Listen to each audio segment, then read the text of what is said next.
Hello everyone, আসসালামু আলাইকুম। কেমন আছেন সবাই? আমরা তো আল্লাহর রহমতে অনেক ভালো আছি। সো এখন বাজে রাত্র 12টা প্লাস। সো আমি আর আমার হাজব্যান্ড দুজনই বাসায় চলে এসেছি। তারও কাজ শেষ, আমারও কাজ শেষ। বাসায় ঢুকে এখন সে খাবে চিংড়ি মাছের বড়া। সে ওদিকে মোবাইল টিপতেছে, ফোন দেখতেছে, এদিকে আমি চলে আসছি চিংড়ি মাছের বড়া বানানোর জন্য। দেখুন, এই হচ্ছে চিংড়ি মাছের বড়া। মানে রাত বাজে এখন 12টা প্লাস, এখন সে খাবে চিংড়ি মাছের বড়া।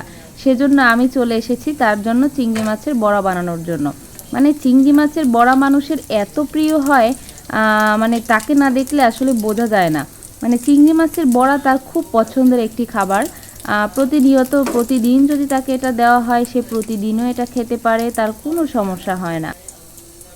তো দেখতেই পাচ্ছেন আমি চিংড়ি মাছের বড়া বানাচ্ছি। সো আপনারা কারা কারা চিংড়ি মাছের বড়া পছন্দ করেন একটু জানাবেন কমেন্টে। আল্লাহ হাফেজ।